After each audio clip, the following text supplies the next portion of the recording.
must be our goal and our guide. And all that we strive for as a human family, dignity and hope, progress and prosperity, depends on peace. But peace depends on us.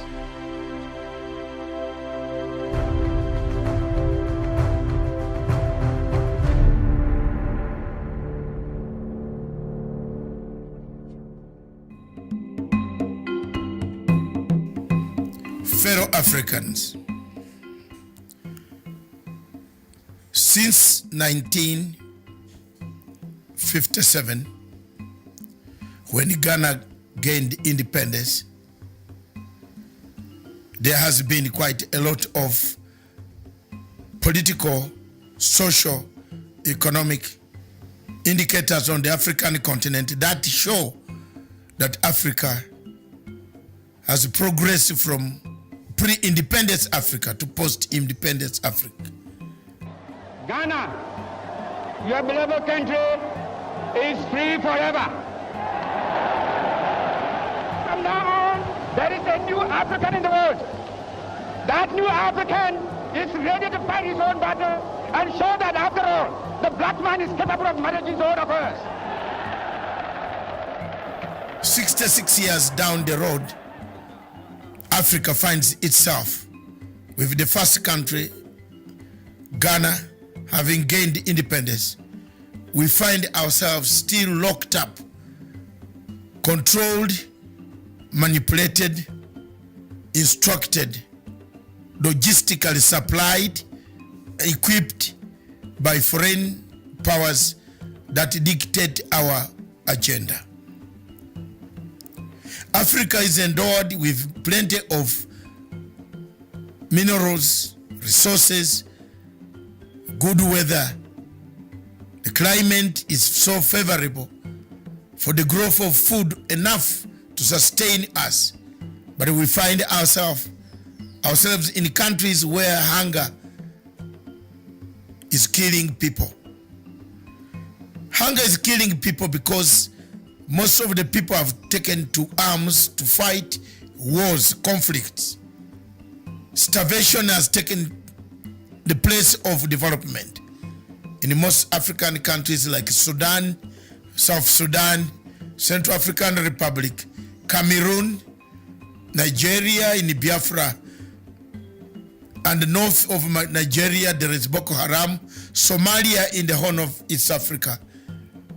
We have taken to conflict instead of development. Development was the key indicator. When Kwame Nkrumah made the first speech that seek ye African political unity, economic development will come automatically, he was right. The events happening in Libya today vindicates Nkrumah, vindicates Nyerere, Sekou Toure, and Nasser, the founding fathers of our Pan-Africanism. The events happening in Central African Republic, in Congo, today as the war of rebels ranges on between the rebel and the rebels and the government and the government, and the rebels vindicates the founding fathers of this revolution. Our independence, therefore, was only on paper. Our independence, therefore, was only in symbols. Our independence also was in signs. Our independence also was in boundaries. That we received our flags, but we never received full independence as by the word independence. Most of the 3/4 of African countries, French-speaking countries, have their budgets being done in Paris. Is that independence? The Paris government or the French government does its budgets based on how much they will get from African countries. Is that independence? Is this the Africa that you want? Is it the Africa that we must look at? Is it the Africa that we shall leave for the future generation? If the answer to you is yes, then so be it. But if the answer is no, you agree with me that this is not Africa we want to live for the future generation. Our generations and the future generation need to find a legacy. What is the legacy that Africa and African Union will leave for the future generation? The wars ranging in Libya, in South Sudan, in Khartoum, in Mogadishu, in DRC Congo, in Amazonia, in Cameroon, Boko Haram, Mali, in Mauritania, the uprisings in Algeria, all point to one thing, that yes, we are not yet independent. We are still controlled by external forces. Thank you.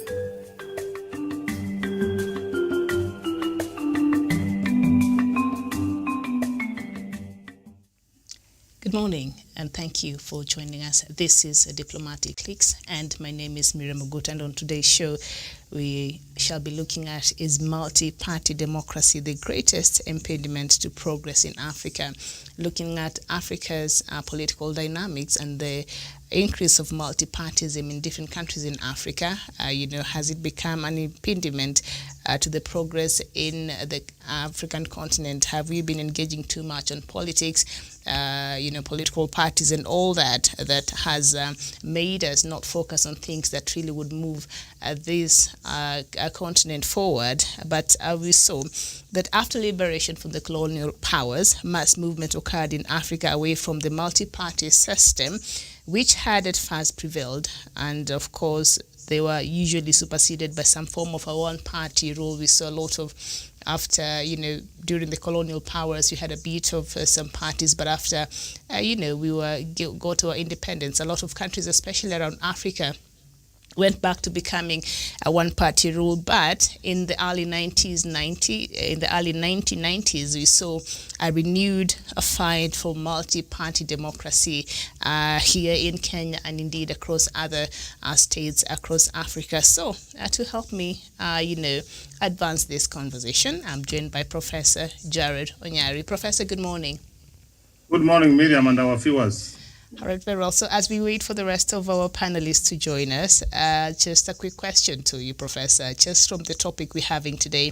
Is multi-party democracy the greatest impediment of progress in Africa?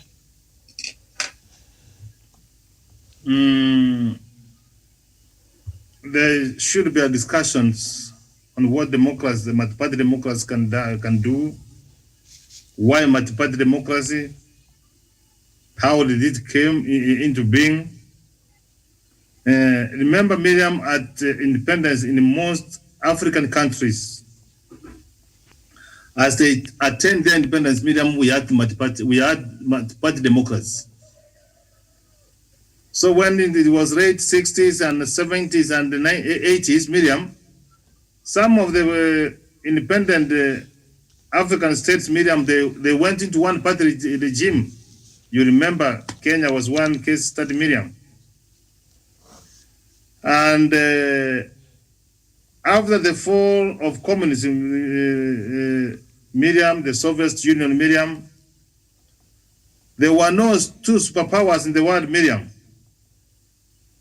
So that's why you can see 1990s, 1991, 92, Miriam. The whole of 1990s, Miriam, the wind of multi-party democracy came to Africa, and it swept quite a number of leaders in Africa who was in power for many years, Miriam. We have the likes of Kamusi Panda, Kenneth Kaunda, and many more, Miriam. When multi-party democracy came, and people saw it as a good thing. Our case study here, Miriam, it at the peak of the one-party rule, Miriam, in 1988, when the shortest queue was becoming the longest queue. And we were teaching our children what kind of democracy is this. They can be able to count 1, 2, 3, 4, 10 people. This one is the line is meandering, Miriam. When it is being announced in the evening, Miriam, the one who was having a few pockets of people, Miriam, becomes the winner. So people said, no, the dictatorship has been at the height, Miriam, and people started fighting for democracy, more parties, Miriam, pluralism, parties, Miriam. So the question is, by democracy the greatest impediment to the progress of Africa? Yes, no. Mm-hmm. Yes. Because if democracy, Miriam, democracy, what you need to do, Miriam, the independence or the democracy in Africa, Miriam, was designed to fail. Don't think, Miriam, that at independence, Miriam, that the Western powers, the people that were colonizers, were very happy that we have reported, Miriam, and we have sent them away. You can see the kind of investment some of these colonial powers invested in Africa, Miriam. You would agree with me that these were people who were not ready to go. They had come to stay. Be it as it may, Miriam, you can see they were in infrastructure they had put in, Miriam, and they had come to colonize Africa simply because, Miriam, they wanted natural resources, minerals, Miriam, for their industries. So from the word go, Miriam, they did not take it kind. They did not take it kind. All right, very well. Thank you so much. So much, but democracy has come, Miriam. It is designed in a way, Miriam, that it cannot give us the results it is required, Miriam. You find that if there's corruption, if there's violation of human rights, there's no respect of democracy, Miriam, where people can go. And you have heard the content of Africa, the rigging election, Miriam, nepotism. So this is how it is designed. But if democracy has succeeded in other spheres of life, in other parts of the world, why is it that it can fail in Africa? So there are some people who are pulling some strings, where ensures that Africa, we don't read from the same script of taking the continent forward. And that's why now we are so much pushed into a way and saying that multi-party democracy cannot work. Do we go back to one-party rule, Miriam, where we have come from, where I have given you an analogy where the shortest queue of 20 people, 10 people, become the longest queue in the evening, and our children were questioning what kind of democracy it is. Do we go back there? So we have to respect and have democratic constitutions, Miriam, where we can have periodic elections, Miriam, and we stop this business of rigging the elections, Miriam. All right. Thank you, Professor. A couple of issues there that you raised. We are joined by Douglas Kirimi from Meru. Douglas, a very good morning. Good morning, Miriam. Right. Good morning from the beautiful county of Meru. All right. Please don't disappear from the conversation early today. Nice to have you. And also we are joined by Daniel Wesonga from Nairobi. Daniel, good morning. Yes, very, very good morning, Miriam Oktota, headquarters, Professor Jared Onyari, Douglas Kirimi, and Kidi Mwaga also joining us from Nairobi. Oh, we also have Kidi. Kidi, good morning. All right, as we wait for Kidi to connect, a bit of challenges there with technology. So, Douglas, we are looking at is multi-party democracy the greatest impediment to progress in Africa? I don't know, how would you describe the political parties in the continent? Good morning once again, Miriam. And this morning, this topic is very interesting because we're talking about Africa and its democratic processes. And we know that parties in Africa, most of these parties are not founded on ideologies, and most of these parties are formed as tribal parties. For example, in South Africa, the DA alliance is mostly dominated by the whites. And actually today, the leader of DA, I think, is a white. The other side, we have the ANC. It was a black guy. I think after the elections there, he resigned. I think they also put... He left. But I think they had a black guy there. But they're saying he's been put there as a trophy. He really has Yes. In many parts of Africa today where we have parties, these parties are parties that are formed as a tribal cocoons and balkanization tools to propel their people into power. For example, today we cannot lie. Here in Meru, we had a party called the BAS, which we popularly call BAS. And that party was a regional party. That party was not in Professor Onyari's village or someone else on the panelist village, because it was a party that was formed for the people of Mount Kenya East, and we have a member of parliament from Tharaka-Nithi, and then that was a Meru affair. Then we had the TNA that came up with the URP, and also we have seen in other parts of the continent. For example, a good party and a very old party like a good party like CCM. CCM is a good party, but this party is a party that has been dominated by people since it was formation until today. They have used that party as a party to balkanize communities and also steal elections and all that. Mm-hmm. All right, very well. So these parties in Africa cannot promote democracy and cannot promote a better Africa, because these parties, some of them, I think that would be your next question. Some of these parties, when they're in opposition, are parties that are used by foreigners to interfere with elections in Africa. All right. For example, if I formed a party today, yes, Miriam? I'm thinking we shall get to that.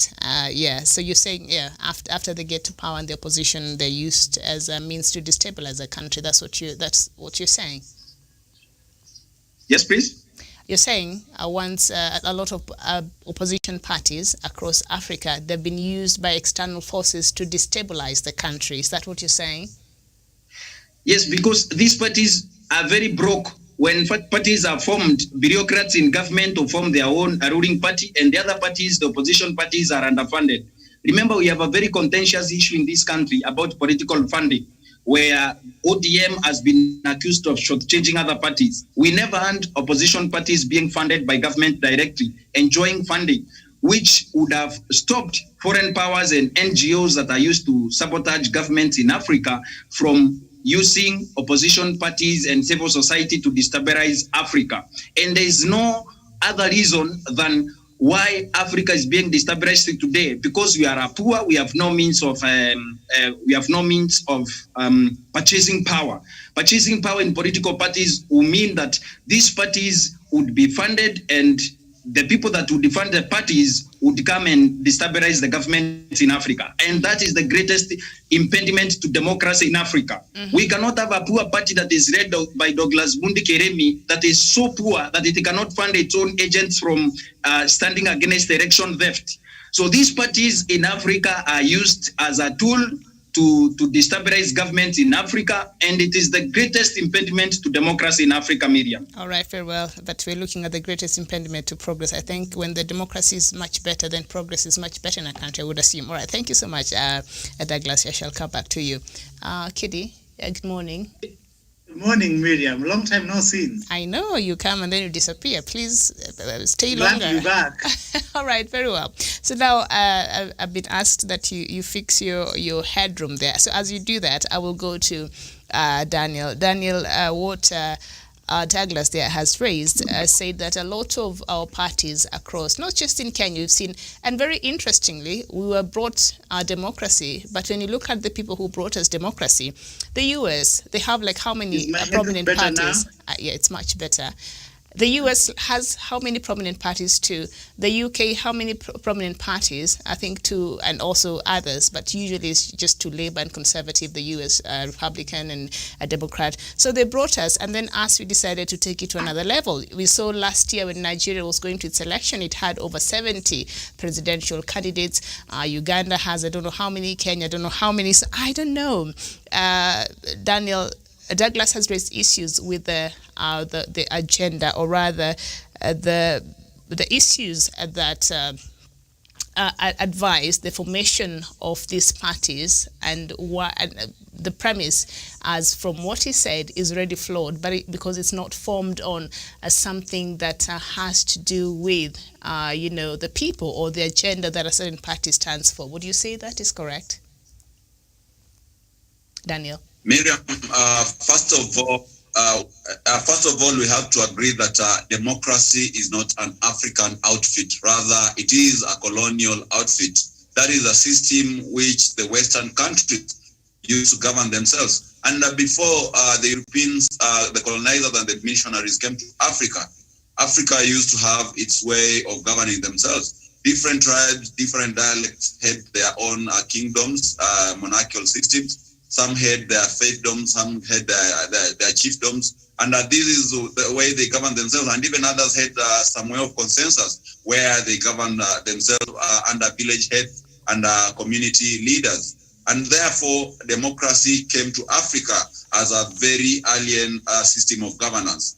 And you know, Miriam, before we are able to tackle the issue of divisive democracy in Africa, we have to look at the inception and the root cause of what we have today. And you know, when the colonialists came into Africa, they found Africans living without even the boundaries, living without total regard of where you came from. We had communities which moved from one place to another, the pastoral communities. We had communities who cultivated from a region to another. We had the communal ownership of land. But when these people came, they decided that we have to group Africans depending on the geographic locations. And therefore, they went on an expedition to identify various African tribes. And under each tribe, they made sure that they installed a chief, a colonial chief. And that is why even in Western Kenya and Greater Nyanza region, we only had the Kavirondo region. The Kavirondo region, which consisted of Kisi, of Luos and Luyas. We had these colonial borders where we have now Kisis, we have Kurias, we have Luyas, we have Luos, and so on and so forth. And therefore, it was in the best interest of the colonialists in order to put Africans in various segments, in various tribes, so that with each tribe, they could install a chief, and through that colonial chief, they will be able to trickle down their administrative system, because you understand that we only had a few white administrators who are based mainly in Nairobi and major administrative towns. So with the help of the colonial chiefs in Kisi, in Nairobi, in Narok, in Bungoma, and also and all sorts of towns around the country based on tribal alienations, they were able to effectively manage African affairs and be able to also collect taxes. So that formed what we have today in terms of tribes and everything. And through that, and the missionaries in the education curriculum,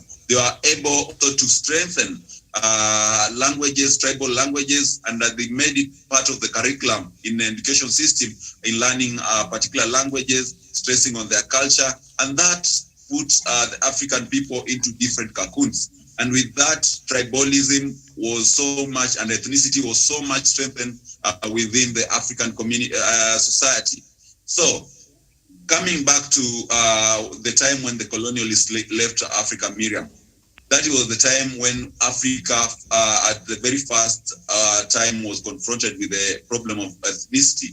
Now, leaving behind their system of governance called democracy, Africans find something to rally on. Now, when you look at America, you mentioned about America having two parties, prominent parties, UK having two prominent parties, Germany the same, and also the France.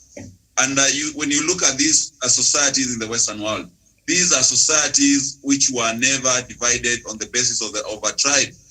These were societies which were divided on the basis of a class struggle, the haves and the have-nots. The proletariat and the ruling class. So therefore, the political agenda was that ensued in Europe, in America, was based on those two classes, because the only language they knew was of the rich and the poor. But when it comes to Africa, since the colonialists are divided into fragmentations of various tribal outfits, when they left the African continent, we had no other thing that we could use to rally our grievances on, rather than our tribal cocoons. Since every African felt that they faced the similar challenges, whether in Ghana, whether in Tanganyika, whether in Kenya, or whether in Zimbabwe, we all faced diseases, we all faced poverty, we all faced illiteracy, and therefore we never had any class distinctions. Mm-hmm. And therefore, soon after we were handed the tools of power by the colonialists and the freedom and the independence to govern ourselves, the question of tribalism, ethnic divisions came on board. And that is why so many African people now started rallying behind their own tribes. The politicians who came, the allied politicians who came on board, now went back to the people, mobilizing them along tribal lines, and going back to tell them that, look, now that we are self-governing ourselves, I'll be representing the grievances and our agenda at the national level, so that we are able to get our share of the spoil in terms of the national cake. So, Miriam, that is how, as Africa, we fell to the trap of tribalism, and that is why multi-party democracy has proven to be a problem in the continent of Africa, because of the entrenched democracy that the colonialists were created and were able to leave behind here in Africa.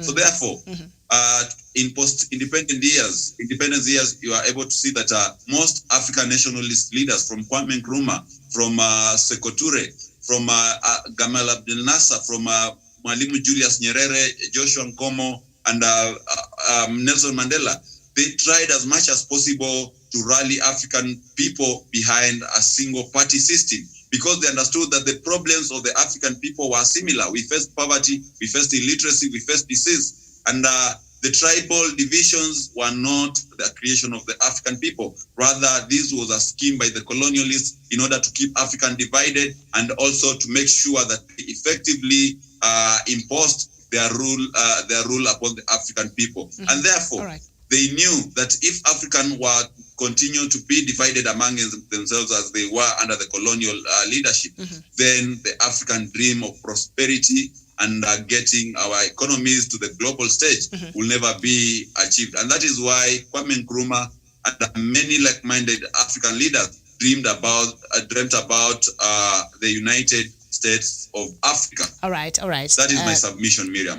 Okay, the United States of Africa, and that dream is still on the, I don't know, it's not even on the pipeline there. That dream has remained mirage. So fair.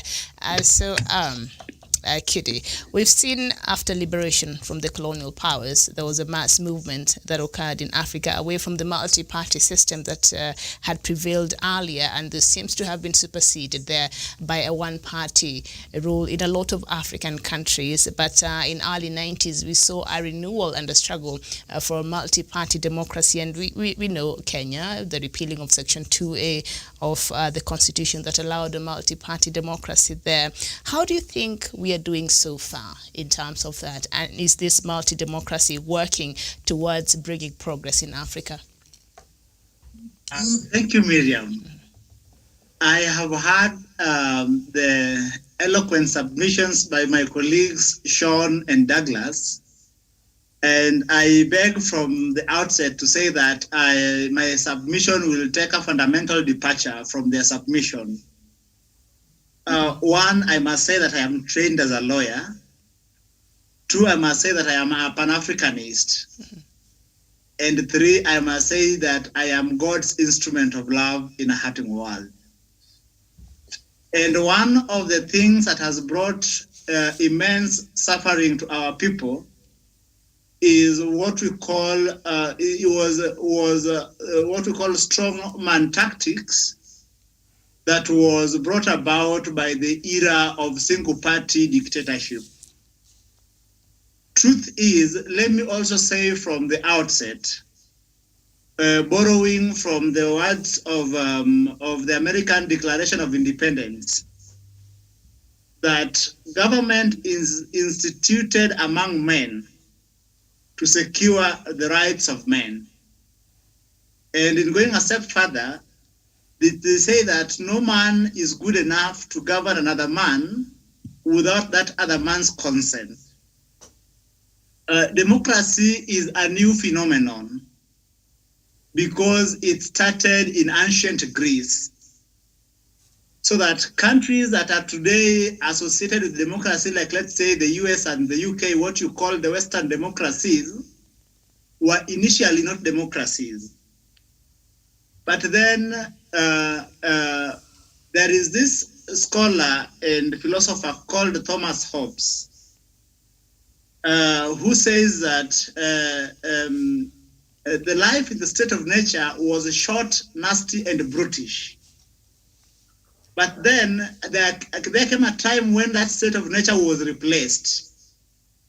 And as Jean-Jacques Rousseau will tell you in his treatise called The Social Contract Theory, is that men decided to come together and surrender their sovereignty to the governor, so that, among other things, they would do away with the state of nature. And now that is where democracy comes in, that we therefore establish a government for the people, with the people, by the people, as Abraham Lincoln observed during his Gettysburg Address. The question now is democracy serving Africa?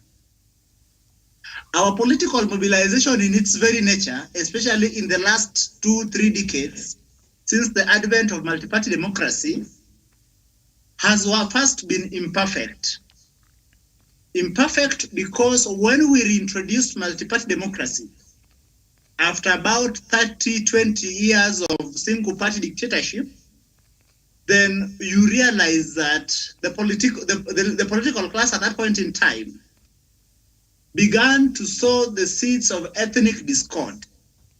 And that is why, for instance, in Kenya, President Moi was not very enthusiastic about introducing multi-party democracy at the point it was introduced, because he felt that our political institutions, our political philosophy at that point in time was still too fragile, that people would easily want to exploit the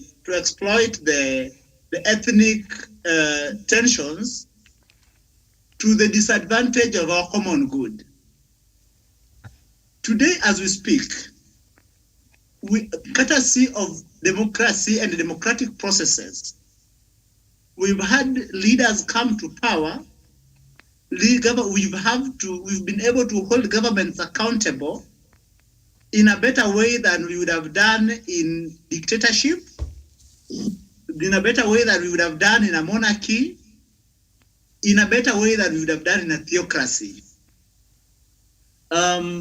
Truth is, before we embraced democracy, we had government, African political institutions. Those institutions may not necessarily be able to withstand the test of time. For instance, among the Luo where I come from, there was what was a political institution called the Ruoth. So that, for instance, as I speak to you right now, I could possibly I am a firstborn to my mother. And so that means that I would have been in the line of becoming a Ruoth, meaning a king, among my sub-tribe or my clan. But then you realize that Kenya, as now when we created the boundaries after the Berlin Conference of 1865, and a number of ethnicities were coming together, and we formed the state. So that you realize that those political African political institutions would have been recipients for disaster. What I am saying is that now, as a people, calling ourselves the people of Kenya, how do we then design our what in law would call autochthonous constitutional models that serves our unique circumstances? And permit me to give this example with the ongoing BBI debate. During the Bomas One, people of Kenya said that they want to end imperial presidency. And in their estimation, the best way to end that was to go to a parliamentary system of government. But then, when we enacted the new constitution and we went the other way, which is what we call the pure presidential, we saw its unique challenges. But during the previous dispensation before the new constitution, we had what was called the Grand Coalition. And we had a taste of what a parliamentary system would be, or what a hybrid system would be. That president is subordinate to a prime minister. That is why the framers and the drafters of the BBI document, in their infinite wisdom, said that because of how Kenyan system and customs has been with politics, let us have a blend of the two, but still making sure that the president, as someone to whom the people have surrendered their sovereignty, remains the person to whom who is with the ultimate power. But then, as we have suggested the offices, as suggested in the BBI document, is that we've enhanced ways of making sure that such president or the prime minister is constantly under checks and balances to ensure that there is no abuse of power.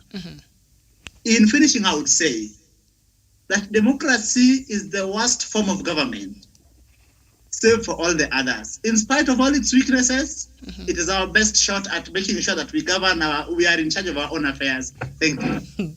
All right, Kidi, I know Professor will be leaving the conversation a bit earlier, so I'd like for him to respond to some of those issues that you and the rest of the panelists have brought up. Professor. And Professor, good to see you. Professor, go ahead. Yeah, Miriam, I want to entirely agree with what other panelists have said, particularly on Kidi has said. And democracy is not a single approach, but rather commitment to certain institutions such as rule of law. If there is no rule of law, Miriam, just forget. So civil society and the political accountability through free, fair, and credible elections. What you know, sometimes, Miriam, we have lamented for too far long in the continent of Africa. We have recently concluded elections in Tanzania, Miriam. Was that an election? When your competitors cannot campaign, when the freedom, the press cannot be able to report, when observers are not from there, and then Miriam, now you want to turn and blame the West? We have got elections in Uganda here. Bob Wine. Is that what a 75-year-old man do to a young man, to a youth who is aspiring to be a leader? Even now you are electing Miriam, and now Miriam, we want to turn and blame the West?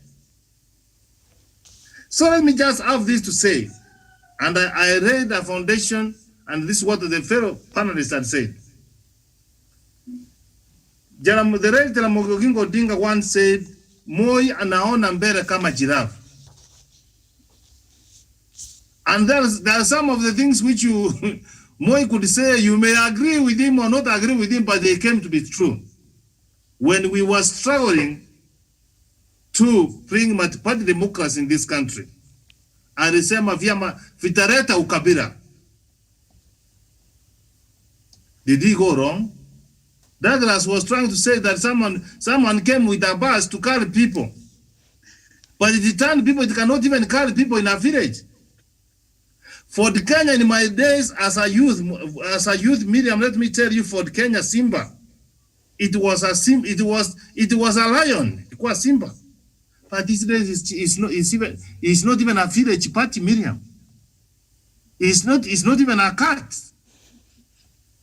Miriam, I'm building a case here, Miriam. You go to ODM, yes, it appears to enjoy national support, but where is the bedrock? The bedrock of it is where? The bedroom is in Kibra, we were told. When you go to Wiper Democratic Party, where do you find it? When you go to Amani Congress, do you find it outside the Western Province? So what I'm trying to say that the way the colonial people gave us independence, Miriam, they did not take it very kind. They said, we are going, but you will not rule this continent. Immediately we got the continent of Africa, got independence, Miriam. The likes of Kwame Nkrumah, the brilliant men of Africa, Miriam, they were overthrown. Our borders were overthrown. They had 3 years, 3 years or 2 years or 10 years in office, Miriam. And Miriam, the way Kidi said when the Berlin Conference of 1844, 1885, when people just decided to partition Africa, basically for minerals, for resources, raw materials for their industries, markets for their products, Miriam. That was it. So when they came here, they came divide and rule. How do you divide and rule? If there are some the Abagusi in the island, cage them there, give them a district. If it is some rules, cage them there. Not on the front. Physically, even when how we have implemented our constitution and our counties, Miriam, haven't we followed the colonial ways, Miriam? These days, see the people in South Nyanza where the majority basically are Ruos and the couriers are there. The Ruos are crying day and night. Yesterday, someone was fighting us here, the Gems, Miriam. They were caged and they were put there, Miriam, they cannot breathe. And many more. So the ethnic fragmentations, which was designed by the colonial masters, cannot allow democratic space, multi-party democracy to flourish in Africa. Legitimate from weak states, Miriam, we have seen leaders, Miriam, when they are in power, they extend their power in office. You see what Ouattara did, Miriam? He fought Gabo, he removed him from office. We thought when he will do after 10 years, what did he do? Imagine he went for an election himself. And he has been sworn in as a president, Miriam. Now you want to say that there is multi-party democracy in that country, Miriam? Miriam, I can go on and on. There is lack of economic development, Miriam. Development is the progress in improving the qualities of life of the people. People don't have food, people don't have housing, people don't have shelter, people don't have clothes, people don't have roads, people don't have hospitals, people don't have schools. Miriam, can these people talk about democracy? You make them that way so that during the time of election, Miriam, you will come, use them, and go back. Yesterday, we were discussing somebody in the name of a governor of a county in this country. Because even using that quarter governor, is an insult, Miriam. But these are the kind of leaders we have. So when you make people so poor, even when we go for that election, Miriam, they cannot be able to decide. So Miriam, we can go on and on. I've talked about the freedom of the media, the freedom of speech, Miriam. If people cannot be able to express themselves, Miriam, how dare you then talk about democracy? When we elect leaders into office, Miriam, their business there to go there is to steal from their people and enrich themselves. Look like the rights of Mugabe and the rights of Mobutu Sese. And the people don't run from history. Everything was good, but Miriam, it was buried like a dog. Even sometimes a dog, there are some people who are free. So Miriam, this is what is making the democracy in Africa, and the kid has concluded by saying it, and that's the way I like it. There is no another system which is better than democracy, but the democracy is worse, but it turns to be the best. We don't have any. And I want to demystify this, that there has never been democracy in Africa. Who tells you that? Kidi says that if the colonial people could have not interfered, is the first one he can become a worth. The Abagusi, since God created the world, go to your history books, they have never had a king. They have never. Go to your history book. But does it mean that they never used to do their own things? These are the people who had learned the art of consulting, Miriam. You call that say, the other say, the other say, then they sit down, Miriam, and they give people freedom and they handle a dispute and they agree the way forward.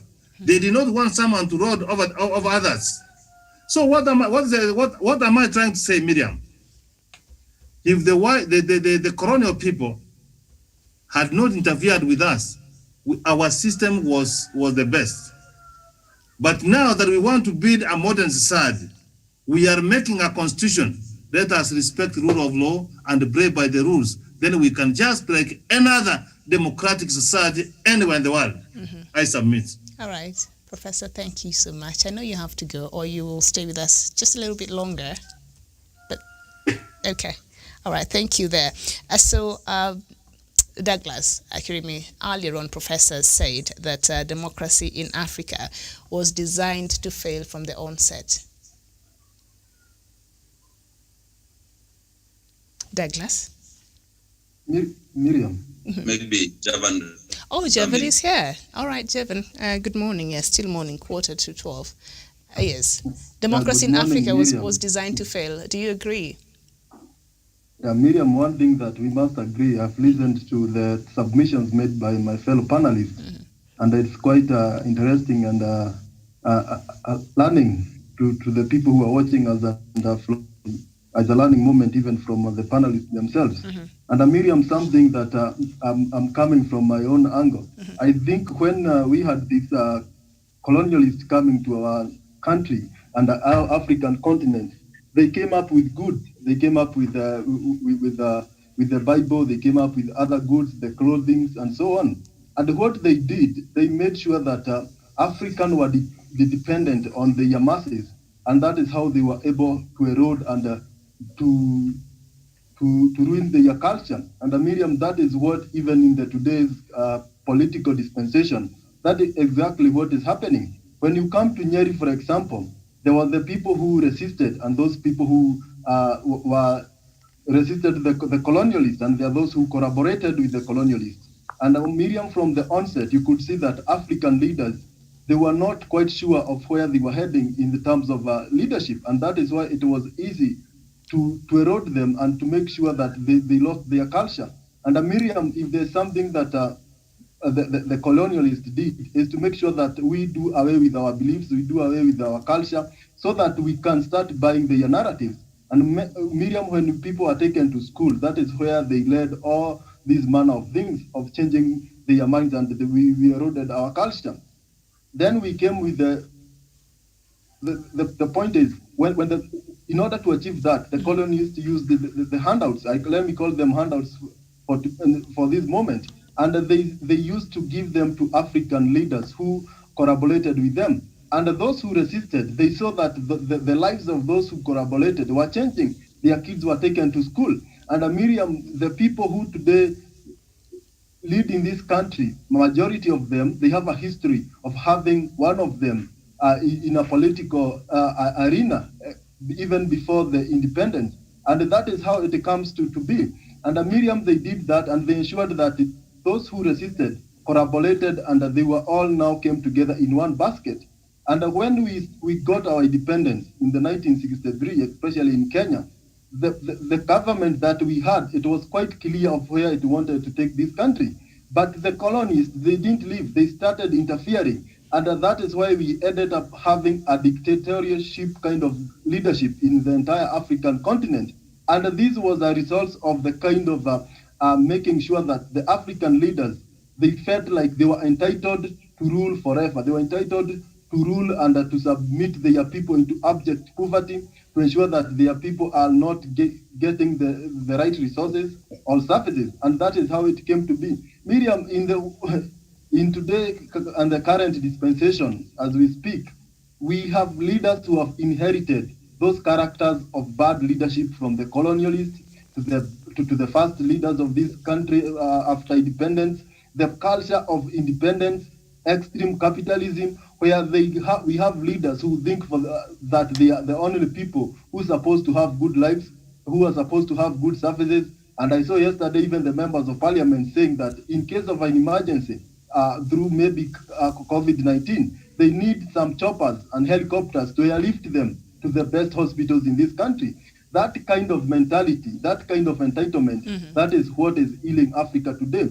If we do away with this kind of leadership, and we have leaders who don't inherit these poor qualities, and Miriam, that is why you find those people who opposed the regime of Moi, those people opposing the regime of the first president, Mzee Jomo Kenyatta, the likes of J.M. Kariuki, Tom Mboya, Pio Gamapinto, all these people, they were assassinated because they had a different view that would take Africa into the next point of development. And that is why even today, Miriam, with the leaders that we have in Africa, they all associate, they all have roots from those old regimes. And the best way we can do is to have new regime of leaders who don't associate to this kind of dictatorship and those kind of entitlement, and those people who feel like they can take this country forward. To me, that is why I feel the democracy in Africa is failing, because of the choice of leaders that we have. They have traits and characters from the European countries, Miriam. All right, very well. Thank you so much there, taking us down memory lane there. So this corruption, they taught us how to do it, except that now we have really perfected it. As a chairman there was explaining during the colonial times there, the Africans who were willing to collaborate with the colonialists, they were able to be rewarded.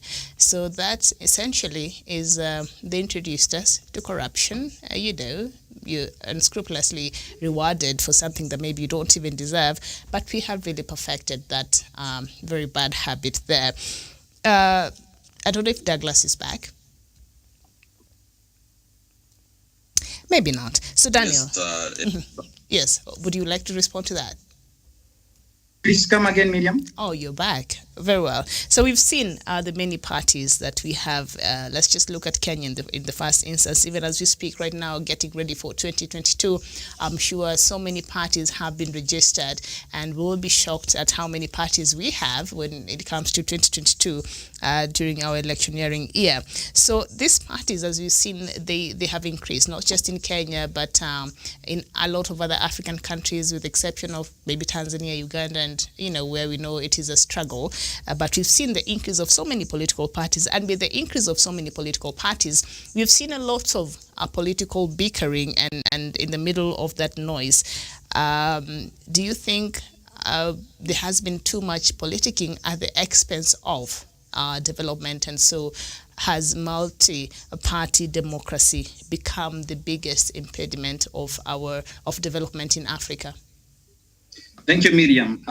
Like I said, it is very difficult when you are starting a debate and you are opening. My exact line of thought in the beginning was this: in Africa, we have so many parties in Africa, and our greatest problem is that the people that can run expensive elections that are run in Africa are only in government, and the only way these parties can be able to fund their elections is to get donations and also raise money from other corporate means. That's why every party and NGO is accused of interfering with elections in Africa.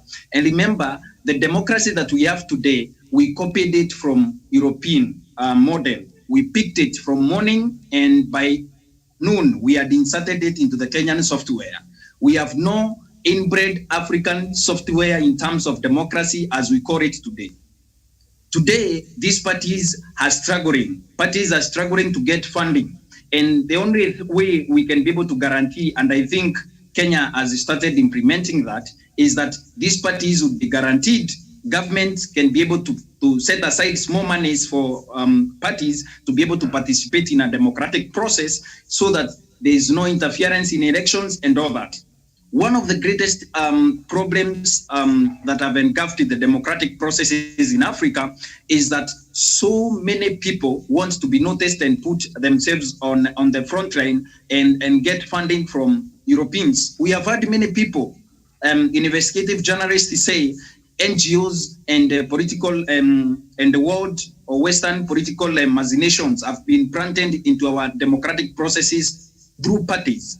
So when these people talk, when these people talk and do the bickering and all that, these people are in business, Miriam. And the only way to stop this business, because in Kenya, we are known after every election, we have started the bickering for after 2022, now we will start the process for 2027. Mm-hmm. So the only way to guarantee that is that we make sure that we have a way we adopt our own inbred internal democracy that is not supported from outside, because these parties are suffering from economic emotions. They have no money. In quote, there's no term known as economic emotions, but these parties are suffering from that. So the more they bike about corruption in Africa, the more they are corrupted to be able to interfere with the democratic processes in Africa. And we are not disagreeing that democracy is the best thing that happened here. It is good and it is the worst. Mm-hmm. Because multi-party democracy in Africa cannot be able to work well when we are being interfered by other world powers and when people cannot be able to do the best that we can be able to do mm-hmm. as parties in Africa. Mm-hmm. For example, these parties that are talking and parties that are meeting delegates and moving around and everything, if they are guaranteed, if the 10 biggest parties or 5 biggest parties that come together in form of a coalition will be funded in an election medium, these parties can be able to pull down, to tone down, and then we can give development a chance to be able to grow, and also give people that we elected and put in office time to be able to deliver. For example, in the US, people fund their own elections. I have seen a message from Joe Biden. He wants us to fund him because I'm subscribed to him, to his emails. These political organization, they want us to be able to fund his campaign organization so that they can fight Donald Trump claims of rigging the election. So in Africa, if we have our own internal democracy and internal processes that are working, that are not interfered with, we can be able to fund these parties, and these parties will keep quiet and give democracy a chance to thrive. So democracy in Africa, Miriam, and using political parties is the greatest impediment to development. For example, if I form a Douglas and Sons Party of Kenya, this party can only buy us so that we can get funders who can get us money for us to compete competitively with a President Sean, who is well-managed and who is in government. So these parties, if they are guaranteed, we can be able to get into an electoral process and win and compete competitively without stealing elections and all that. We can be able to get it forward. And there's also a point I want to make, Miriam, on political parties and multi-party democracy in Africa. These parties, when they get into power, they face a legitimacy problem or weak states. For example, here in Kenya, we can use our own model of governance as a case study. When President Uhuru Kenyatta won the election in 2013, he was taken to the Supreme Court. In 2017, his election, he went into history as one of the rarest people, and our election, a presidential election, was annulled because democracy dictates. If I'm dissatisfied by the results of the election, the Kenyan constitution says I can take it to the court. And these people went into court. The government of Uhuru Kenyatta faced for almost months after he was elected, faced the legitimacy problems, and he had to call for an handshake. If he didn't do that, I don't know where this country would be, Miriam. And that problem emanates from these political parties, because democracy dictates that these parties, when they are brought down, when they feel they are let down in an electoral process, they need to buy and also ask for donations for them to be able to do their thing. So, Miriam, parties in Africa should be able to be given a chance or given an assurance, especially in the constitution. We can be able to assure these parties, if you get 3 months, Kenyans can fund you, or the government can set aside small funds for the campaigns, so that when governments are elected in power, we can let Uhuru Kenyatta deliver, we can let a future president deliver, without allowing too much democratic space for these people to be taking people in circles, doing all manner of demonstrations, and calling for press conferences funded from Western powers, Miriam. So these parties in Africa do not promote democratic processes, and they don't believe in that, because most of the time, Miriam, you'll find yourself on the periphery as a party. Your party has gone into an election, you have been defeated, and the Western powers who are debunked on you and put money on you as a bet, their political bet has gone weary, and they need to be able to legitimize that through courts and all that. So we need to be able to deal with the legitimacy problem that have legitimacy. And for example, sorry to say this, but it is the truth. I can afford to say that on live TV. In Nyanza, President Uhuru Kenyatta was not accepted until the BBI or the handshake gave him legitimacy. Kidi and his kings gave President Uhuru Kenyatta a rousing welcome, Miriam, because he has been legitimized. He has been sanitized in court or legitimized by the handshake. Okay. In this era, or in the democratic dispensation that we are in, we need to have an honest conversation, and have a conversation that it triggers our own democratic processes that are funded by Africans, that are promoted by Africans, Miriam, and our parties given a chance. If, for example, I'm given 3 months, I know I can compete with President Kidimwaga and defeat them at the ballot without necessarily him using state resources, whereas I'm using donor funds. We need to stop that thing, because it is ruining Africa, it is ruining this country, and we need to move forward, Miriam. Thank you.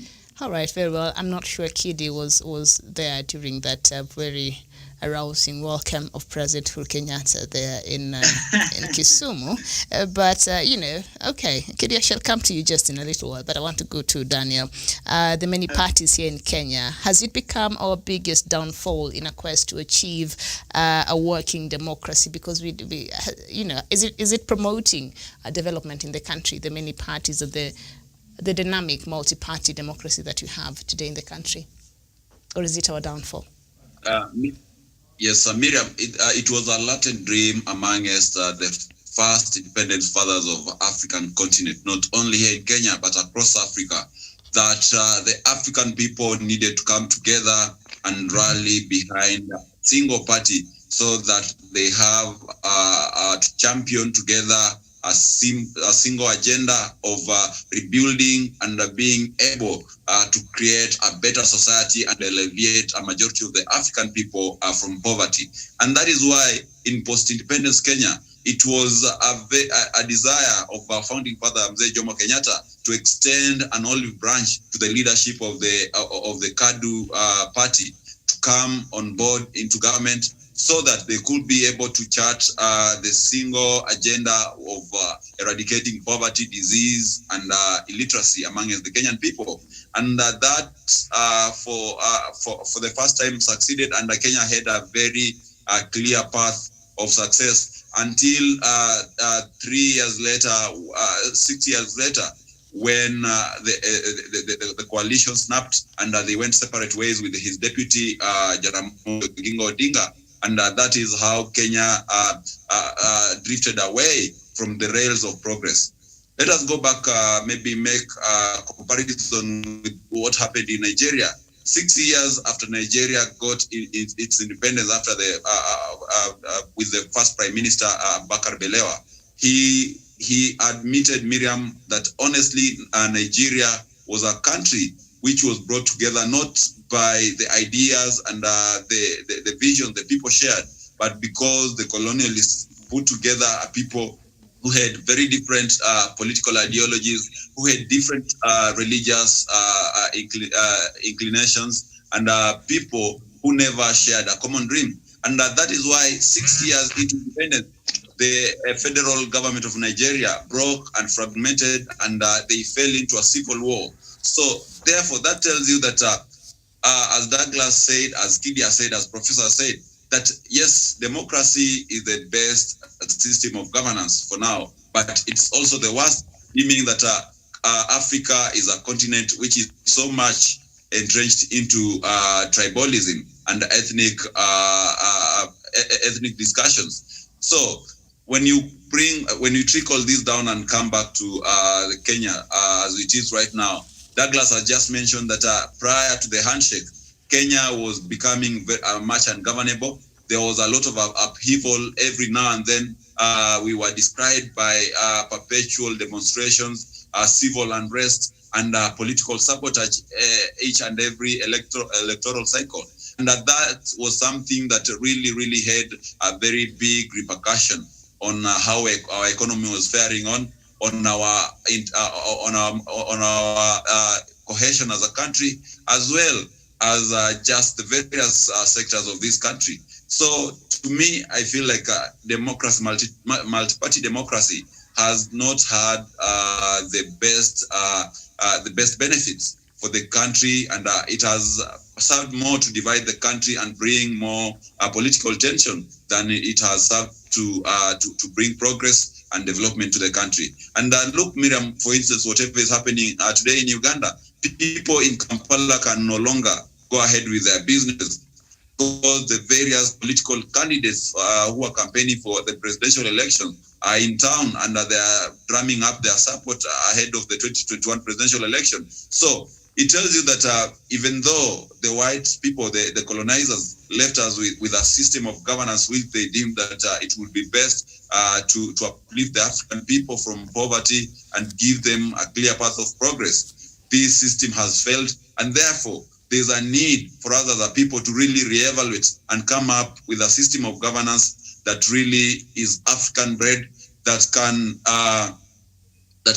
reflect the ideals of the African people and give us a way of governing ourselves that will be quite satisfactory when it comes to representation. And Professor mentioned something quite essential there, that in the Kisii community, they never used to have a king or maybe a chief, but through consensus, they were able to govern themselves generation after generation. And that has been not only the Kisii community, but a majority of African communities. We had such kind of leadership. When you look in Rwanda, the Tutsi and the Hutu used to coexist quite peacefully, with the Hutus doing pastoralism, keeping cattle, and the Hutu doing farming. But amongst them, they had their chiefs, and they knew they had a very, very clear division of roles among the Hutu chiefs and the Tutsi chiefs. It was not until the missionaries and the Belgians came into the picture that now the question of tribalism came into play, and through that, these communities that had coexisted for millions of years were now taken against each other, and that led to the biggest genocide that has ever been experienced in the history of mankind in 1994, where over 1 million people were killed in a period of 1 month. So that tells you that some of these cultures, some of this system of governance that we've inherited from the former imperial masters are not serving the best purpose for the governance in the African countries. And therefore here in Kenya also, Miriam, as it is right now, most political outfits are just there to serve the interests of the tribes, the interests of the various ethnicities. And that is why when you look at our political parties, they are simply vehicles which serve an ethnic or maybe a short-term political interest. And soon after a general election, most of these parties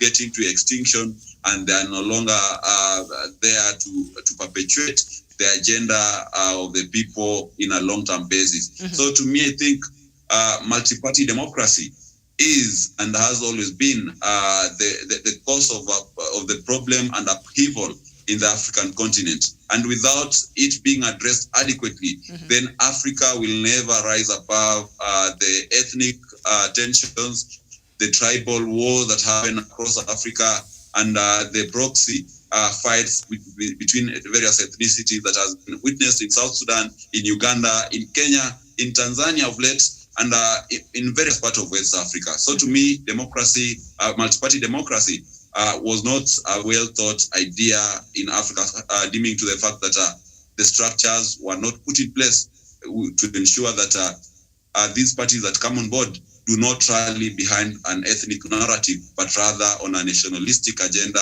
and agenda which addresses the problems rather than ethnic emotions. All right, very well. Thank you so much, Daniel. Very well said there. So, Kidi, in the morning, as you were reviewing the papers there was a story on page 10 of the Standard newspaper, Chebukati, why we cannot guarantee free and fair elections. I know you're wondering where we are going with this, but just stay with me. We'll get there in just a short bit. So this is what in that story. Yeah, in the story, just part of it there, in line with our the dynamics of our political parties and our very wonderful multi-party democracy here in the country. Chebukati is quoted as saying, "The nomination of commissioners by political parties as recommended by the BBI report in a country with negative ethnicity and highly competitive politics, and where most parties hardly last beyond a 5-year electoral cycle, will grossly undermine the independence of the commission," said the IEBC. And so the BBI report has proposed a reconstitution of the Electoral Commission ahead of the 2022. That part of the BBI that suggests that members of the commission should be coming from the political parties we have. So Chebukati there was raising some issues, saying, look at how political parties and their dynamics and how they are formed and their longevity. They don't have the history of staying very long there, so that if you put a commissioner there today as PNU, the next time PNU will be coming as TNA or some other outfit. So what will that mean to that commission? So when you look at that example there, that goes to shed some light about our political parties dynamic in this country. Is it possible to perhaps come up with a framework that can guarantee quality parties in the country and longevity and perhaps some political discipline, so that perhaps there will be a law requiring that for a party to be formed, it has to meet a certain, not just basic requirements, but very important. Could you work on a framework to ensure that we just don't have what we have right now in our country in the name of multi-party democracy? Kidi. Thank you, Miriam. Let me first say that this week, one of those books that is in the lips of everyone is called A Promised Land. Oh, Barack Obama, yes. Yes. I am mentioning Barack Obama because Barack has been a personal hero since I was in my late teens. And there is one thing I love about Barack Obama is that over and above his decency, he constantly encourages, especially young people, to take responsibilities for their actions, personal actions, and even engagement at political level. Our politics is usually as good as ourselves. And my co-panelists have pointed out that Kenya has, our African politics have not had the best of leaders. Sometimes those leaders are a reflection of the society. About our political parties is that as fragile as they are, and being that it is what we have, it is therefore the first step is that it is incumbent upon the young people of Kenya, both the young in age and the young at heart, to take personal responsibility in making sure that we work together towards institutionalizing our political parties, rather than making them special purpose vehicles for elections. I have to weigh in on what Chebukati is saying. And I would say that Chebukati is tappering to the whims of his self-interest. And I will demonstrate why. In 1996, 1997, Professor will tell you that the country was almost ungovernable when the Mageuzi team, led then by James Orengo, was leading what was called No Reforms, No Elections. If you heard of No Reforms, No Elections in 2017, that was a child's play. In 1997, that was a behemoth. And when the country was ungovernable, President Moi constituted what was called the IPPG, Inter-Parties Parliamentary Group. Among other things, among the successes of the IPPG is that it was able to de-escalate political tensions and permit the country to go for the general elections. And that was in itself a success, because at some point, even those elections were not going to take place. Secondly, is that it is the team that was the electoral team that was elected under the appointed under the IPPG that oversaw the 2002 elections. And any casual observer will tell you that 2002 elections was one of those elections that had the highest approval rating of the electorate. When the citizens felt, it is not, I'm not saying that that election was perfect, but I am saying that it was a step in the right direction. So that one, permitting political players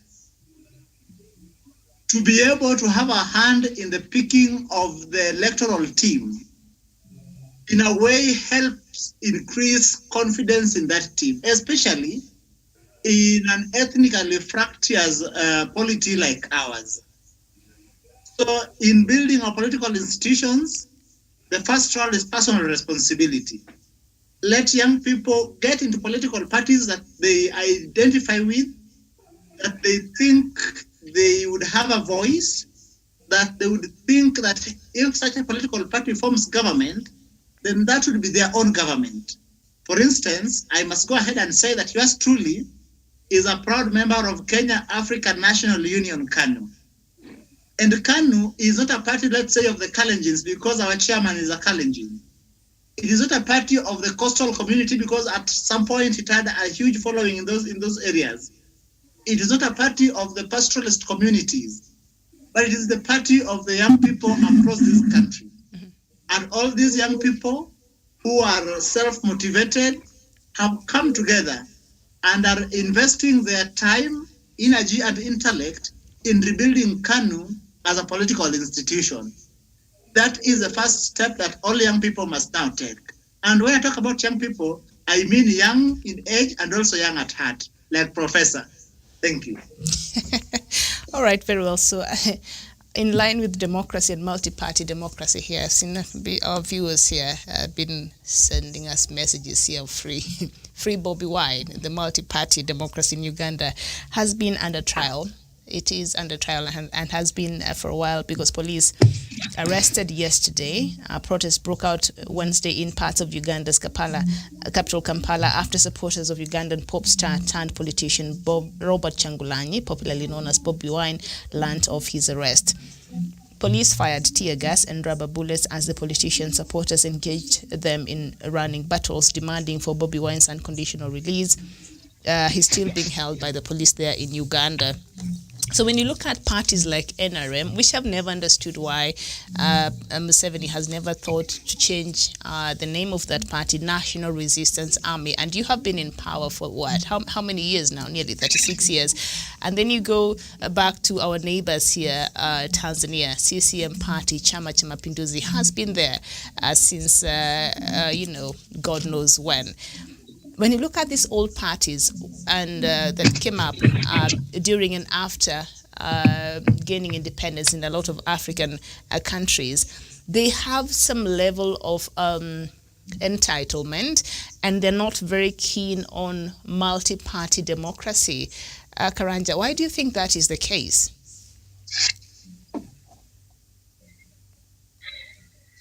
Karanja, are you there?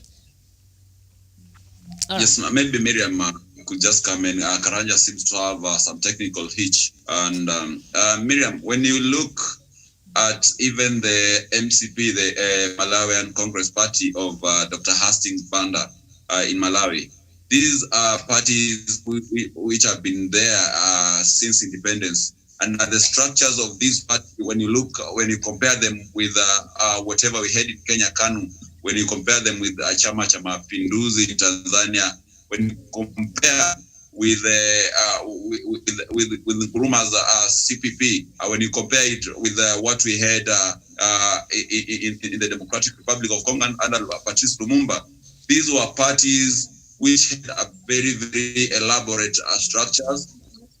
They are parties whose manifestos were not just meant for an election cycle, but rather they had an agenda to govern and to be able to dispense leadership and governance for over a period of even a century. So, and that is why you find that most of these, when you go to each country, you find that at least we have an independence party which is still quite intact. It has members, and maybe for some which maybe the popularity has gone down, but these are parties who still has very, very clear objectives. They have very, very clear manifestos, and they are parties which do not serve a short-term basis purpose, Miriam.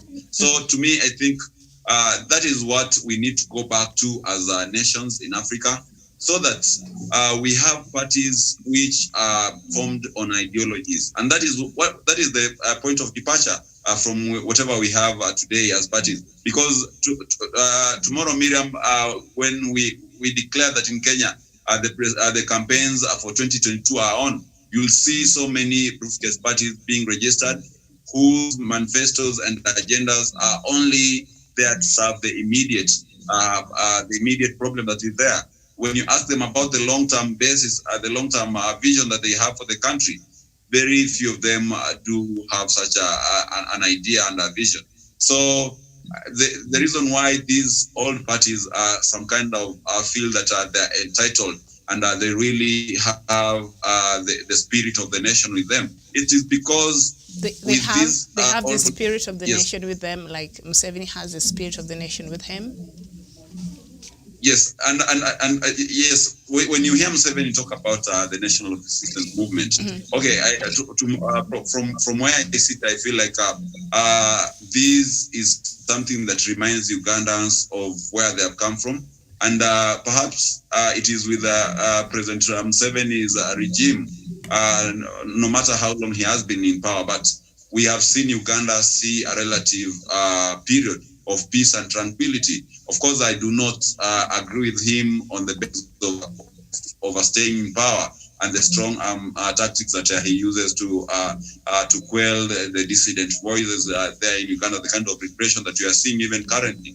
But that shows you that this is a party which had a very long-term plan to bring tranquility in Uganda and really drive Uganda into a prosperous path. And also look whatever is happening in Rwanda through President Kagame. So Miriam, these are parties that had a very clear vision and agenda, only that the man at the top, they need to improve and make sure that through they strengthen the party and not the party leader who overstays in power time and over again. And that has been quite effectively been implemented through Chama cha Mapinduzi in Tanzania, where we've been having a very strong party that has held the reins of leadership since independence. But we've been having a cycle of leaders coming and going. We've been having so many presidents ascend to power, and once their term is done, they exit the scene and bring in more leaders through the party system. So also that has been very successful in South Africa through the ANC. So to me, Miriam, I think we need to strengthen our parties. We need to make sure that our parties have a long-term goal. They have a very elaborate agenda and manifesto that live beyond electoral cycles. And also in that regard, now we have to make sure that we abolish a system where one man can govern a country for over 3 decades, like what we have in India. All right, so as we conclude, we know that politics of Kenya take place in a framework of a presidential representative democratic republic, whereby the president of Kenya is both head of state and head of government, and of a multi-party system in accordance with the new constitution passed in 2010. Tankoi Adam, you're saying, I like the use of word through consensus, and therefore we have to forge forward through consensus. Emmanuel Olenkiti, you're saying multi-party democracy has its own advantages. However, it has a lot of shortcomings. Many of the parties formed failed to attain a national outlook. They mainly were tribal-based. The multi-party democracy has been hampered with defection of greedy politicians who become praise to bribes. This has weakened some parties. Many political parties have been embroiled in wrangles. Very true. Thank you so much, Emmanuel and Tankoi. Thank you. Your input is always welcome. Thank you so much for joining us. So as we conclude, how can we make this multi-party democracy work for us in terms of even having progress in this country? Because we know for us to even progress and in terms of development and otherwise, there has to be a conducive environment that is usually brought about by our political dynamics. If you have as stability in our politics and in our government, then everything else will fall into place. So how can we make this multi-party democracy work for us? And I will start with Javan. I don't know if he's back. Javan? Okay, so we'll go to Douglas. Thank you, Miriam. One way to protect democratic gains and also enhance multi-party democracy so that Africa can move forward is addressing the issue of ethnic fragmentation. For example, President Magufuli the other day, he went to some part, I think, is it Tarime or where? He said, in this region, if you don't vote for CCM, because from this side we have people from opposition, we cannot be able to guarantee you development. There is a viral video. I'd have to verify that. But he said that in reference to opposition leaders and telling them, because your people come from this side and you don't support CCM, forget development. forget democracy and everything that comes with government. We need to be able to address the issue of ethnic fragmentation and make sure that Africa is at the forefront, or countries at the forefront of addressing ethnic groupings or fragmentations the way they are. Because today, Meru and other communities in this country would want their own at the top. We need to be able to address an issue where Mijikenda will not feel now it is our time to rule. For example, in America, there are 52 states in America, and over that one state in America, exactly that one state in America, I've never produced even a single president. That one state in America have never produced a president, and we have never earned it as a national debate. But when it's a debate in here in Kenya, you hear that Aruo has been a president for 20 years or 24 years. We cannot allow that again to happen. In Michigan, in United States of America, they have had 3 presidents. In New York, they have had 2 presidents. We need to be able to address the issue of ethnic fragmentation, or the way we are, because people balkanize our leadership, our people balkanize our communities around and coalesce around them. If I want to become a regional kingpin in Meru, I need to be able to move the Meru community behind me, move people around me, and make sure that if you want to speak to the Meru community, you need to talk to me, which is not the way we protect democracy in Africa. And another thing we need to be able to address is the issue of legitimacy in elections in Africa, because democracy cannot work well when we don't have free and fair elections in Africa. Where it brings me to the point that I have kept repeating that election funding in Africa, which we discussed here a few days ago, and we said the issue of funding elections in Africa should be able to be curtailed and should be able to be monitored in a way that is structured, that I cannot outspend my opponents. Like, I think there is a ceiling that is put on how much you can be able to spend, and I commend the Kenyan people for the progress that we have been able to make. There is a certain ceiling that has been put, such that a corrupt billionaire cannot be able to outspend a peasant from, let's say, some other part of this country for the presidential seat.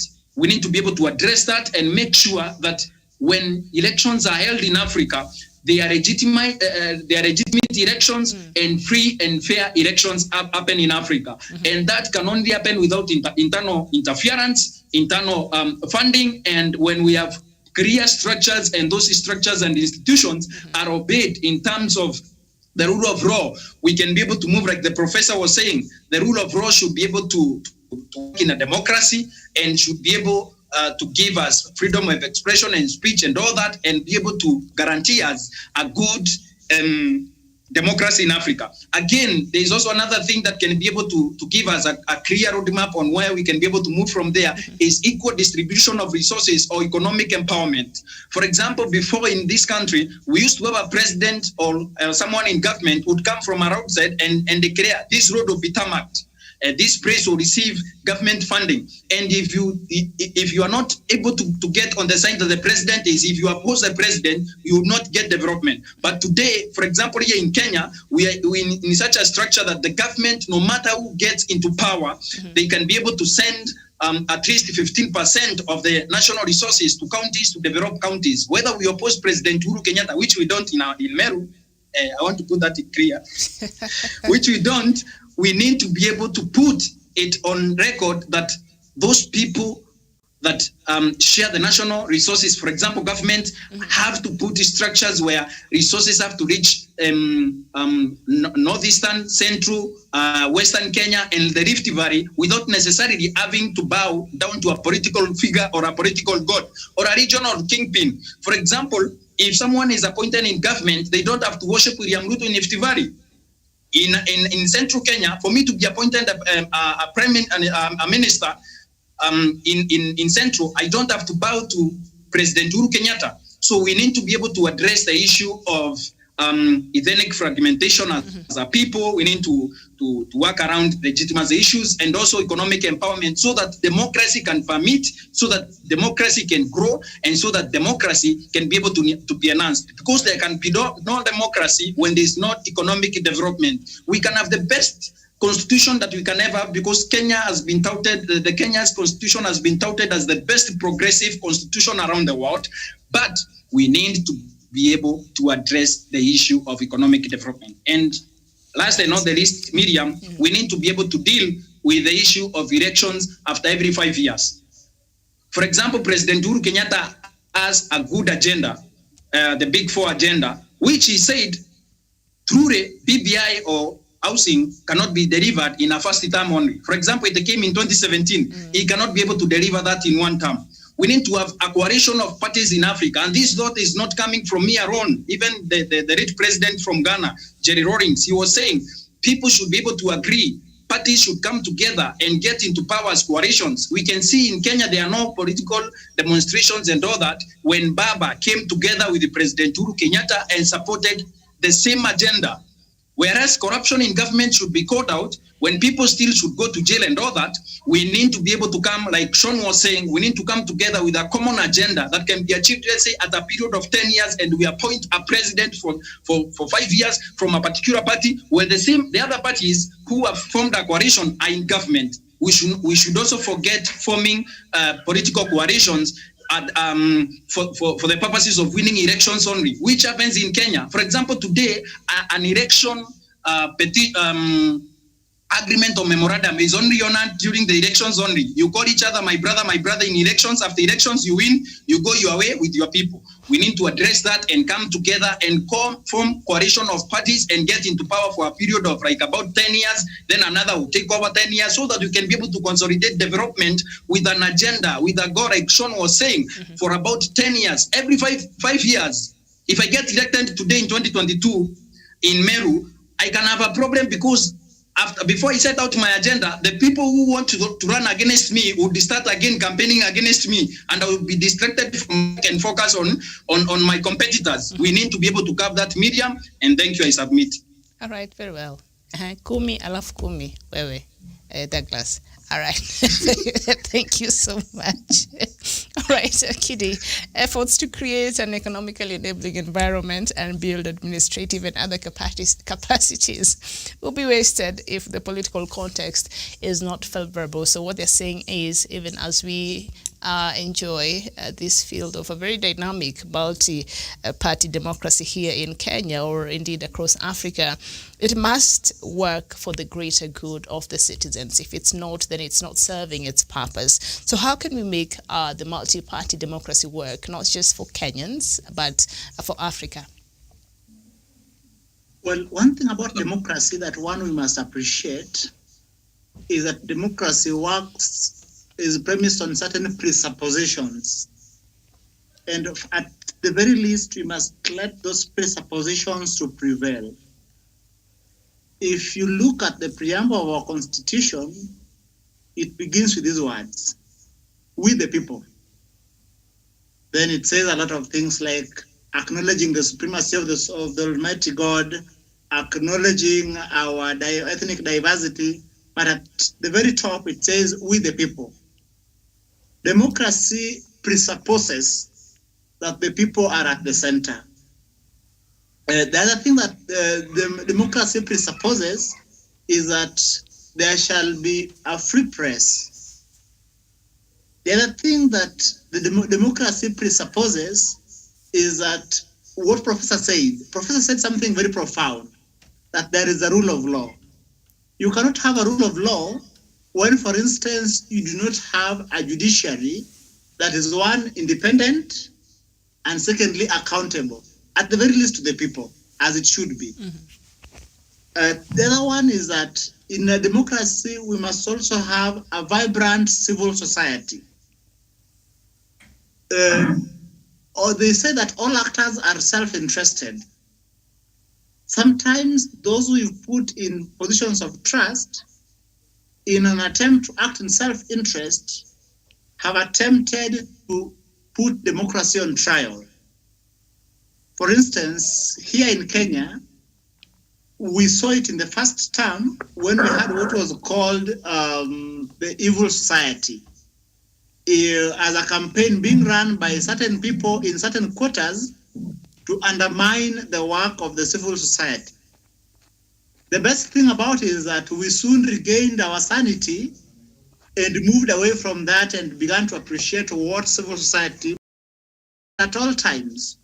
we encourage participation of the people, because democracy only gets better when the people participate in it. Thank you. Thank you so much, Kiri. We've been joined by Javan. Javan, today you've been having a bit of trouble there with your network, but glad you came as we were just giving our final submissions here. So I'll just ask you the same question I've asked the rest of the panelists there. How can we make democracy work for us?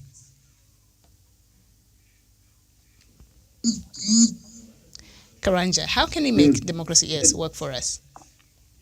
Yes, Miriam, the best that we can do, I missed the last question, but here I'm back.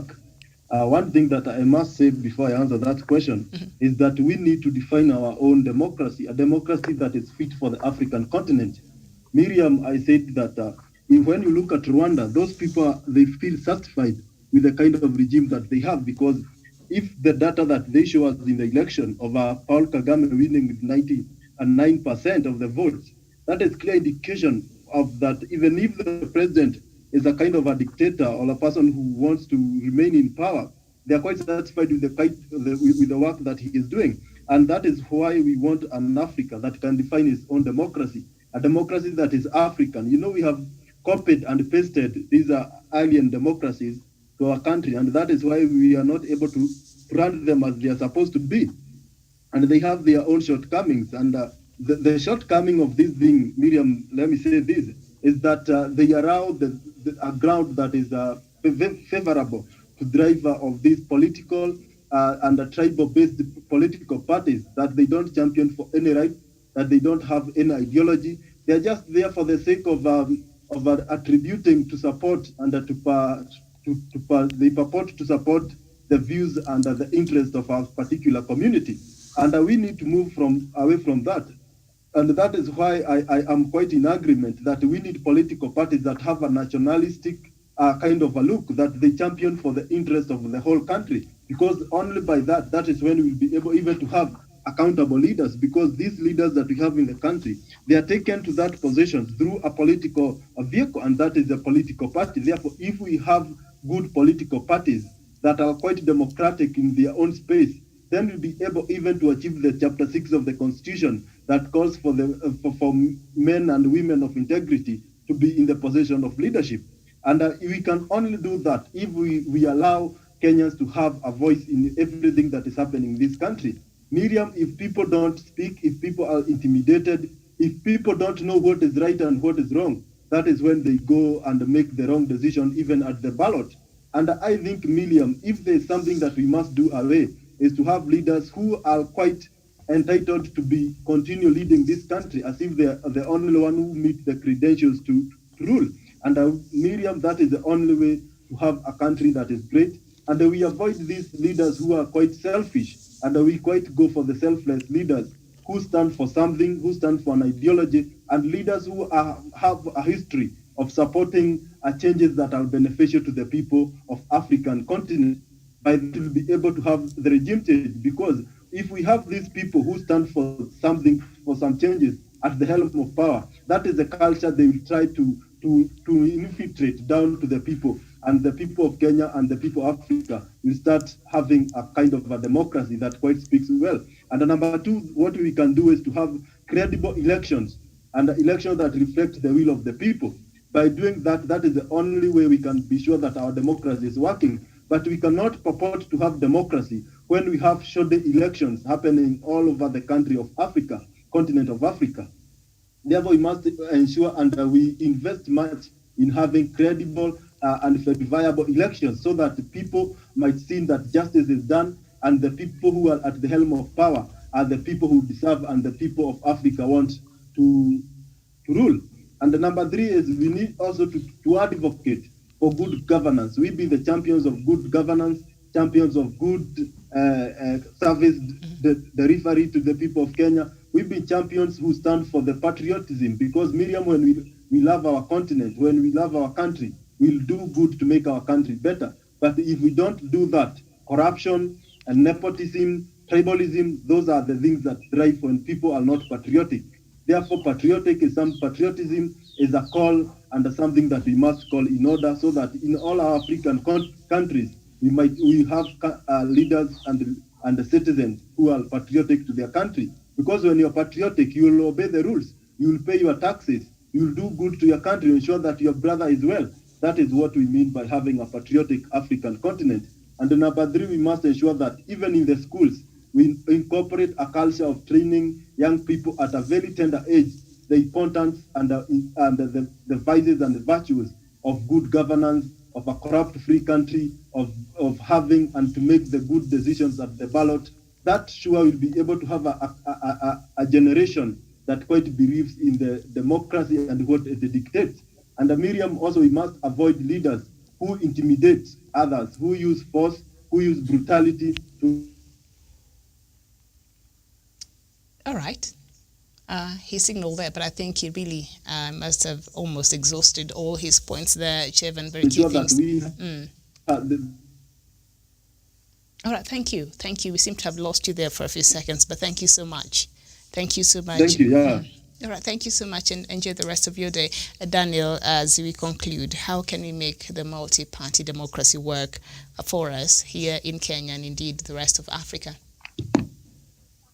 Yes, thank you, Miriam. And of course, of the school of thought that for multi-party democracy to work in Africa and in Kenya here also is for us to ensure that we try as much as possible to have a few political parties which are based on ideologies, parties who are based on long-term solution of the problems affecting the people, and not just parties which are mobilized along ethnic lines and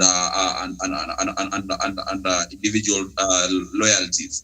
And you saw that happening when the Jubilee Party collapsed more than 12 parties to form what we have now, the Jubilee Party. So that when you look at it right now with the Jubilee Party and ODM Party, those are the two major parties in Kenya.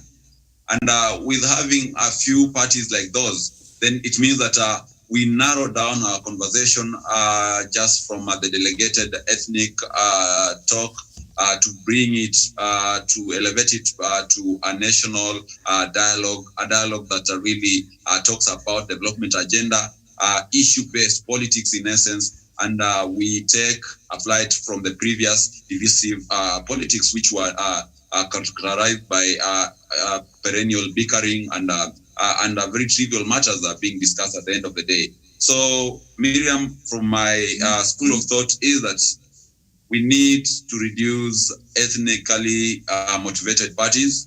We need to ensure that our agencies, our structures like the Office of the Registrar of Political Parties really vet some of these parties to ensure that for a party to be registered, then we need to have it to have offices across the 47 counties in the country.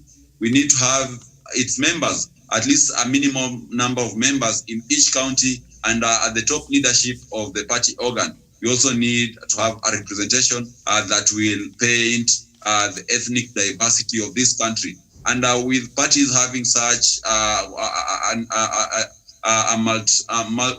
multiple collated structure, then we shall make sure that we move from ethnicity as being a motivation of our political discourse, and we focus on development as the key agenda of the people of Kenya. That is the way I believe Africa and also Kenya here locally should do when we form political parties based on agenda rather than based on ethnicity and personal interest and loyalty. So that will be my recommendation to the people of Kenya and the relevant players in the political field. All right, very well. Thank you so much. And Tankoi Adam, you're saying we need ideological kind of political party. Let's start with parties that do not have spirit of democracy within their party. Election should begin with the goodwill leaders who can accept defeat even if you are defeated by a single vote.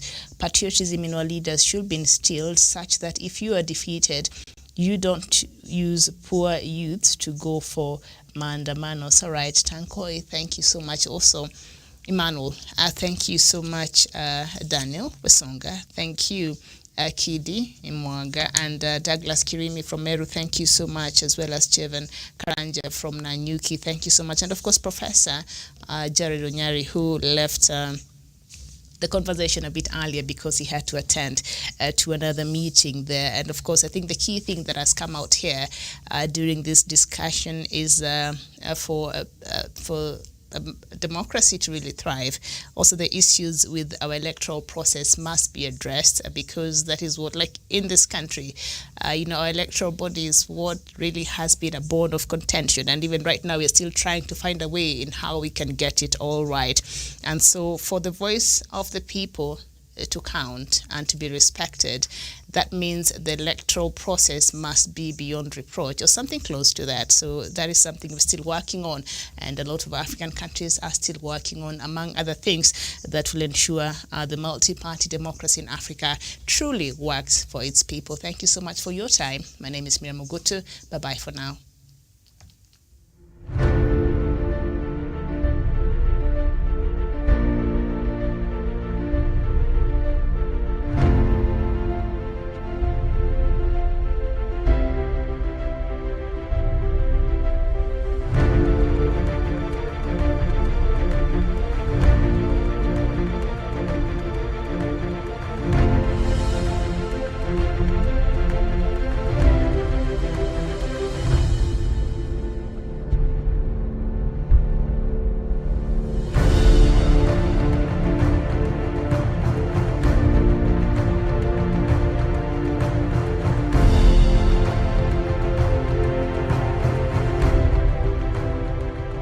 Peace must be our goal and our guide. And all that we strive for as a human family, dignity and hope, progress and prosperity, depends on peace. But peace depends on us.